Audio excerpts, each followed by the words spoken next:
Welcome back, everybody. Matt.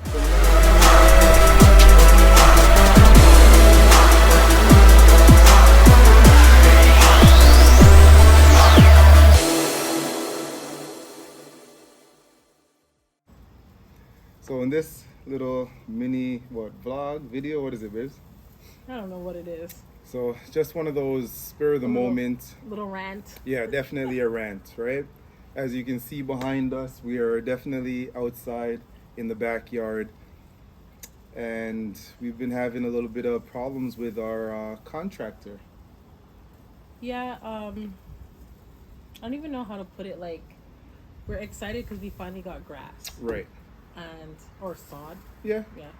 And we were all excited for it, but they didn't tell us that they were even going to lay the sod on the day that they did. Right. And then, to make matters worse, when they knocked on our door, we didn't even have a hose. Like, we didn't own a hose. It was a Friday morning. I got up, getting ready to go to work. I looked outside the window as usual. I see they're putting down grass. So I'm like, okay, they're putting down grass. Thanks for telling us in advance. Yeah. So I went to work. So I'm working as normal. Get a knock on the door saying that they're done. They hand me a letter. At 5 p.m., mind you. Yeah. They hand me a letter that's predated. So they knew this, what was it, 4 days before they even started the process, saying that you need to water your grass for the next 2 weeks, for what, an hour each? Like, Yeah, you need to, like, hour in the morning, hour at night. Yeah, soak the grass, blah, blah, blah. I told the guy, I'm like, his name was Jose. I was like, Jose, we don't have a hose. Mm-hmm. And at that time, our system was down. Like, Rogers was down. Everything, yep. So I had no way to call him to tell him. And he asked one of the other, the manager on site, if they can lend us a hose or water the grass. And the guy said no. The guy said no. So anyways, the next day, I think, you ran out to Canadian Tire. Saturday morning, went to Canadian Tire, got a hose, got a sprinkler, started to water the backyard. We couldn't do the 1 hour and then the 1 hour at night because we had plans. We had no idea, and we didn't want to leave the water running all day long. Right. Plus, we had plans to stay out overnight. Right. Those overnight plans. So we didn't have plans to be here that weekend. So anyways, we watered as much as possible. Then, Monday, I get an email with an attachment from I think she's a site manager or some kind of manager for the builder, saying how the contractor is concerned that the grass is going to die because we haven't watered it. And this biatch had the nerve to attach a picture of our front lawn. I'm going to insert it. I am going to insert it right here. So I was livid, and this time I was actually in the office. Like, I wasn't even working from home. I went into the office. Right. So I had to politely, as polite as possible, reply to the email and tell her about herself. Like, I'm like, we told you guys, first of all, you guys didn't give us any notice. Right. Told you guys we didn't have a hose. Yep. We're watering it as much as possible. Plus, don't send me an email like I'm a homeowner that doesn't care about my home. I had to quickly remind her that we take pride in our home inside and out. Right. Like, who wants, the grass looks like hay. Yeah. Okay, blonde here. That's what it looks like because we watered it so much now that the grass kind of like flops over, so it looks like blonde hair at this point. Okay, Right. And then on top of it, I don't know if you showed in the video, they didn't even level up the ground. It looks like these little hill and gullies in the backyard. It's so true. Disgusting. Like, they're ridiculous. Just to backpedal. So they put the grass down on Friday. We got the hose on Saturday morning, watered as much as we could, and then we were gone. We were gone for 2 days. Came back Sunday night, watered the grass. Monday the grass was dead. And let me remind you, this was scorching hot 3 days. I'm talking First of all, sun was who lays beating hot. grass in the middle of July? Like, Right? first of all, that doesn't even make sense. And they put rocks. There was rocks and debris.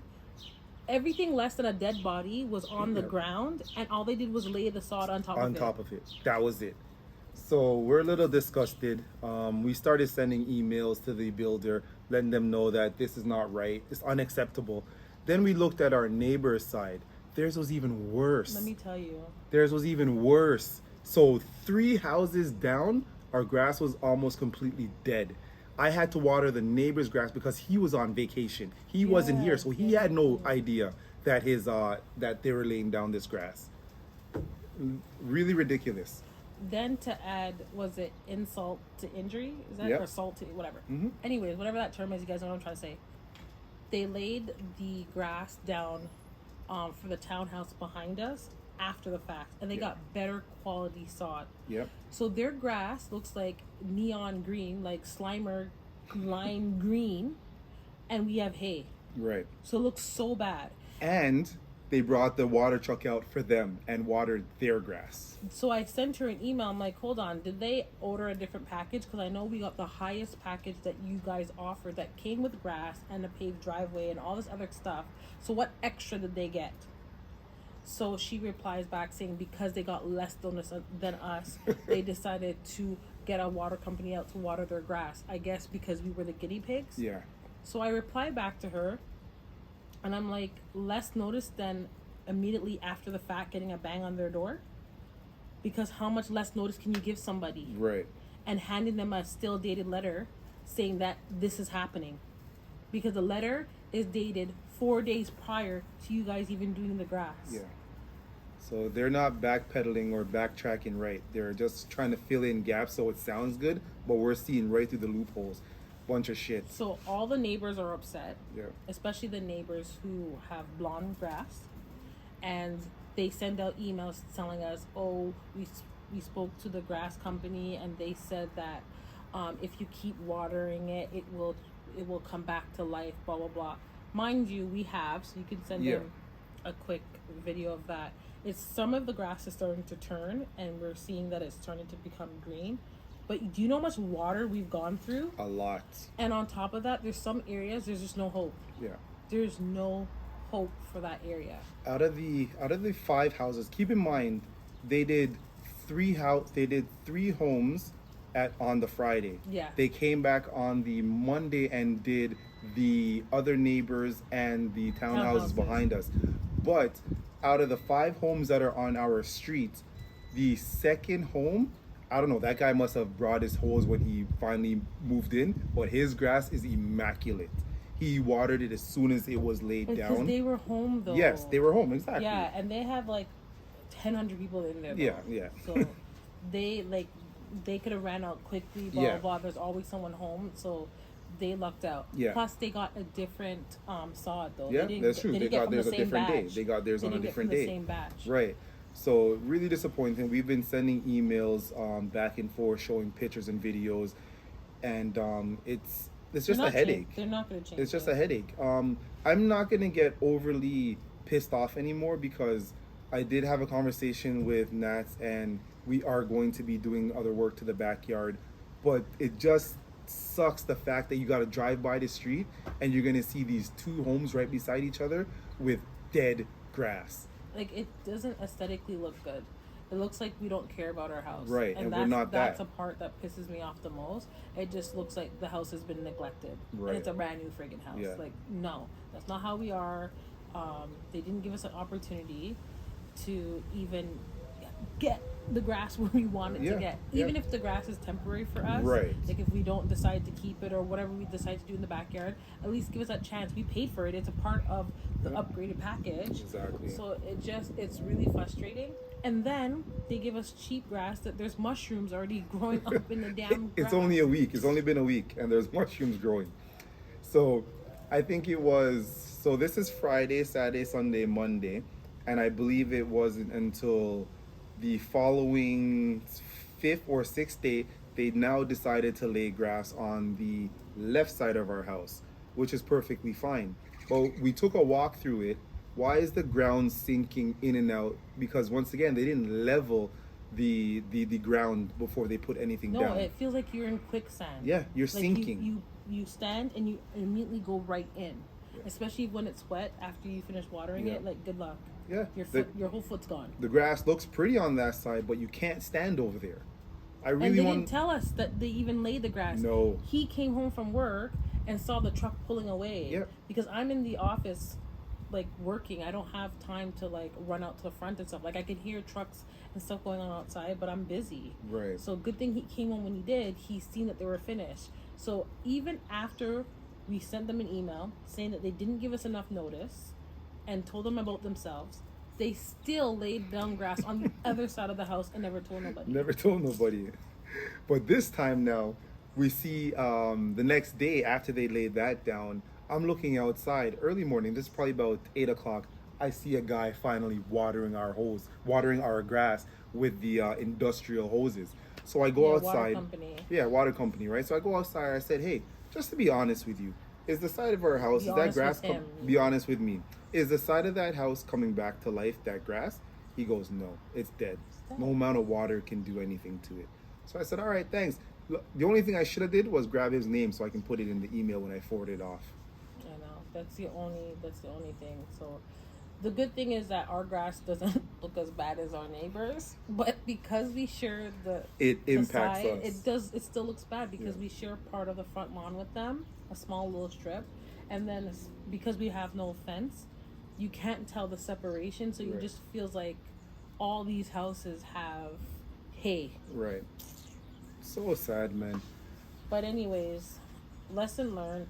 You just have to be on top of the builder. It doesn't matter if it's a builder or a contractor. You have to be on top of it as much as possible. What we should have did is when we noticed that someone was laying the sod down that morning, I should have sent an email right away. Yeah. And Say, say, hey, what's going on? Yeah. But I left it, and I was hoping that they would do right. They didn't. And if they were smart, as soon as they laid the sod down, they should have had the water company there watering the grass like what they did the second time around. Correct. It would have prevented all of this headache. Yeah. So I'm setting for her because they need to come in next week they have to retile our powder room. Yeah, the whole powder room. They have to take up the entire floor and retile it again because Luck found, I think you said it was sloping. And it was sloping, and then a couple days later into moving in, the grout was gone. Like a whole line of grout was gone. Yeah. So the tile can basically lift up. Oh, and because I cussed her up by email, when she came in to look at the powder room, my daughter let her in. I was in a meeting. She leaves and doesn't even tell me what the outcome is of the inspector that came to look at the powder room. So after I sent the email about the grass, I sent her another email like, oh yeah, so what's going on with the powder room? She's like, yeah, we have to redo your entire powder room, about 2 days worth of work. So I said, wow, good thing I asked the question. Right. And she's like, oh, regardless, I was gonna tell you, just waiting for dates. It doesn't matter. You were in my house, bitch face. Like, why didn't you say this is the outcome of what happened, or knocked on the door to see if I was available to quickly talk to you? Right. Just no etiquette. None. Nothing. They already got the check, and they're just doing the bare minimum now to finish off the work that they need to finish. But what's the thing that we have? What's it called? The Terion? Yeah, so our Terion, we decided, you know what, we're not waiting. We sent them the list. We sent them the down payment or deposit or whatever you want to call it. So it's a deposit. It's called a reconciliation report, where you report your builder and say that they haven't completed the work that they were supposed to complete in a certain time period, and you have a certain time period to let them know that it hasn't been done. And so what they do is add pressure to the builder, and they gave the builder another 2 weeks, by the way, to finish everything on the list. And if they haven't finished it, they come on and inspect it. So when I call them, they said when they come out, if they see additional things that need to be done that we even missed, they have to fix that as well. Right. So she called me or sent me an email saying that she's confused as to why I reached out to Terion. I was like, what are you confused about? You ain't doing shit. You keep telling me you're scheduling stuff to come, contractors to come out and get the work finished, but up to now, nothing's done. Nothing's done. And then she tried to retract her statement saying, oh, I'm not trying to discourage you. Everybody has their right. So then what are you confused about? Right. Oh, so she did decide to jump on an email and let us know that our driveway will be paved soon. Not even her. Another assistant in her office, because I guess she was tired of dealing with us because our neighbors too, our two neighbors on our street, have been emailing her and telling her to take up the grass. They don't want it and replace it. And she's been trying to avoid people. It's just been a headache, and everybody's using the pandemic as an excuse. Get over it as now. to why they can't provide quality customer service and do things properly. And I'm done. Yeah. Well, So it is what it is, guys. We're gonna try to make the best of it. This won't stop us from having the house look the way we want to look, but it's just annoying to have to go through this process and waste so much freaking water to try and revive the blonde grass. right. All right, that's it for us, man. But before we go, we're just gonna show you some hills and gullies that's in the backyard for some of these The neighbors. backyard was flipping more leveled Yeah. than when they came to level it to put down the grass. Exactly, right? How does that work? Oh no. Let's show.